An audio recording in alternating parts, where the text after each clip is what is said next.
नमस्कार दोस्तों, सेक्शन फॉर्मूले के हॉट्स मतलब हायर ऑर्डर थिंकिंग स्किल्स वाले क्वेश्चन सीरीज में आपका स्वागत है। तो आइए शुरू करते हैं मैथ्स जड़ी पर सेक्शन फॉर्मूले के हॉट्स। रिश्ते में तो हम तुम्हारे बाप है, बाप है, बाप होता है, बाप होता है, बाप होता है। सो दोस्तों, यहां पर आ गया आपके सामने एक ऐसा क्वेश्चन जो कि हॉट्स में इसलिए काउंट होता है क्योंकि ये 4 मार्क्स का आता है। ठीक है, यहां पर आपको कोई मिस्टेक नहीं करनी है, थोड़ा सा सूझबूझ के साथ, धैर्य के साथ आपको ये सवाल पढ़ना है, फिर इसका फिगर ड्रॉ करना है और फिर सॉल्व करना है। आइए शुरू करते हैं। यहां पर आपको समझ में आ गया होगा कि आपको ए भी दिया है, बी भी दिया है, पी भी दिया है, किसके फॉर्म में? बी के फॉर्म में। और यहां पर k/1 हमें निकालना है, मतलब रेशियो भी निकालना है और इस b की वैल्यू भी निकालनी है। मतलब आपको दो सवाल इसमें सॉल्व करने हैं। बिल्कुल सेम कॉन्सेप्ट लगेगा जो आपने मेरे पिछले वीडियोस में देखे हैं। अब आगे बढ़ते हैं वैल्यू के साथ, सब्स्टिट्यूशन के साथ और फॉर्मूले के साथ। ओके, तो ये हमारा फॉर्मूला। अब धीरे धीरे वैल्यू डालना स्टार्ट करते हैं। तो आपको ये समझ में आया होगा कि x इज इक्वल टू, मतलब यहां पे x क्या था? -1, y क्या था? b। मैंने उसके लिए, दोनों के लिए फॉर्मूले में वैल्यू पुट कर दी। एक में 2 वेरिएबल हैं k और b, और एक में सिर्फ एक वेरिएबल है। ऑब्वियस सी बात है, हम वो क्वेश्चन पहले करेंगे, वो इक्वेशन पहले सॉल्व करेंगे जहां पर k मतलब सिर्फ एक ही वेरिएबल है। 2 वेरिएबल वाले में हाथ न डालना, पहले एक वाले से लड़ लो, इसकी वैल्यू जो आएगी उसको डाल देंगे इसमें, दोनों जीत जाएंगे। दोस्तों, k की वैल्यू आ गई है 2/3। Let's substitute this value in this equation and get value of b also. क्योंकि रेशियो तो आपको मिल गया है 2:3। तो जो पहला पार्ट था इन व्हाट रेशियो, ये तो निकल गया, पर अभी खत्म नहीं हुआ है, b की वैल्यू भी निकालनी है। याद रखिएगा कि यहां पर तो आएगा 5 के नीचे 5 और 3। तो आपको बता दूं, ऐसा कुछ होता है, ये numerator by denominator divide by numerator divide by denominator. तो यहां की जो होता है फ्लिप होके ऊपर आ जाता है।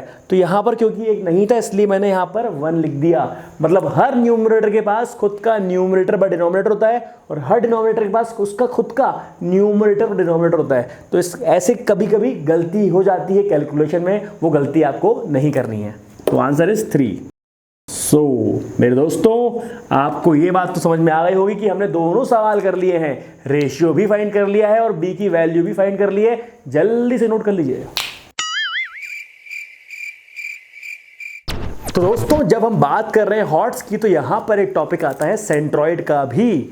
यहां पर सेंट्रॉइड को समझिए आप कि भाई सेंट्रॉइड होता क्या है। पहले तो आप ये डाउट पूछेंगे कि सेंट्रॉइड क्या होता है। अरे भाई, सेंट्रॉइड कुछ खास चीज नहीं है। ये सेंट्रॉइड जहां पर तीनों मीडियन मिलते हैं उसको कहा जाता है प्यार से सेंट्रॉइड। अब आप बोलेंगे कि मीडियन क्या होता है? अरे यार देखो, AM is median of BC। मतलब जब सामने वाले, मतलब साइड के अपोजिट वाले वर्टेक्स से एक ऐसी लाइन आती है जो उस साइड को 2 इक्वल पार्ट में तोड़ दे, इसको कहा जाता है प्यार से मीडियन। यहां पर देखिए, अब B से एक ऐसी लाइन जाएगी जो AC को इक्वल पार्ट में तोड़ देगी। अब यहां C से एक लाइन जाएगी जो कि AB को इक्वल पार्ट में तोड़ेगी। तो दोस्तों, ये जो O दिख रहा है ना आपको, ये है आपका असल में सेंट्रॉइड, क्योंकि यहां पे तीनों मीडियन का मीटिंग पॉइंट है। यहां पर आप जरा देखिए, ये आपको बोलेगा कि सेंट्रॉइड निकालो। मतलब ये आपको ट्राइंगल के 3 कोऑर्डिनेट दे देगा और बोलेगा कि सेंट्रॉइड निकालो। तो आपको ये समझना जरूरी है कि A क्या है x1 y1, B क्या है x2 y2 और C क्या है x3 y3। तो दोस्तों, मैं आपको प्रूफ करके दिखा रहा हूं कि सेंट्रॉइड का फॉर्मूला कैसे आता है। सबसे पहली बात तो ये कि M क्या है? Mid point of BC। तो मिड पॉइंट प्रॉपर्टी से इसके क्या होंगे कोऑर्डिनेट्स? राइट, तो ये हो गए M के कोऑर्डिनेट, क्योंकि M तो था मिड पॉइंट।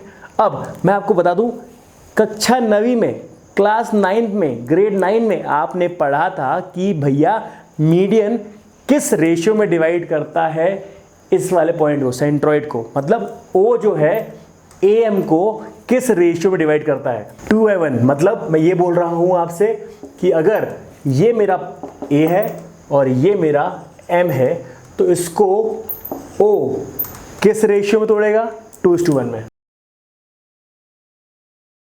तो ये अगर 2:1 में है तो क्या मैं इसमें लगा दूं सेक्शन फॉर्मूला?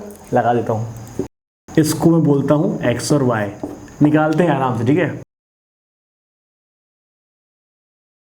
तो यहां पे निकाल दी मैंने x की वैल्यू, यहां निकाल दी y की value, 2 and 2 cancel, 2 and 2 cancel, right. क्या बचा, x2 + x3 + x1 / 3। मतलब ये है आपके कोऑर्डिनेट सेंट्रॉइड के, x1 + x2 + x3 / 3, y1 + y2 + y3 / 3। याद रखिएगा इस फॉर्मूले को, क्योंकि आपको सेंट्रॉइड निकालने के लिए ये फॉर्मूला डायरेक्टली काम आएगा। और यस, याद रखिएगा इस प्रॉपर्टी को भी कि जो आपका सेंट्रॉइड होता है वो आपके मीडियन को 2:1 में तोड़ता है। ये आपने 9th में पढ़ा हुआ था वैसे तो, लेकिन याद रखिएगा इस चीज़ को, ठीक है। तो नोट दिस डाउन। सो दोस्तों, ये है आपके सामने 4 मार्क का सवाल। पहले वीडियो पॉज करिए, खुद से ट्राई करिए, उसके बाद चेक करिए आंसर वीडियो प्ले करके। तो हम ये मान सकते हैं कि वो थर्ड वर्टेक्स जो हमें निकालना है वो है हमारा x, y। अब उसके बाद ये बोला गया कि सेंट्रॉइड है आपका 3, -1। प्यार से बनाइए सेंट्रॉइड। अब ध्यान से देखिए, आपका सेंट्रॉइड है, आपके पास फॉर्मूला भी है, लिखिए वी नो दैट, राइट। अब देखिए आपको सिर्फ और सिर्फ वैल्यू पुट करनी है। आपके पास x और y की, मतलब सेंट्रॉइड के कोऑर्डिनेट की वैल्यू है, जो कि है आपके पास 3, -1। क्रॉस मल्टीप्लाई कर देते हैं, तो आपके पास x और y की वैल्यू, मतलब थर्ड वर्टेक्स की वैल्यू आ चुकी है, जो कि है -1 और -4। I hope this thing is clear, note this down. So दोस्तों, आई होप आपको ये पूरा पार्ट समझ में आ गया होगा। मिलते हैं अगले वीडियो में। इस वीडियो के लिए इतना ही। Rahul Dhakar signing off. आपके लिए ढेर सारा प्यार, नमस्कार।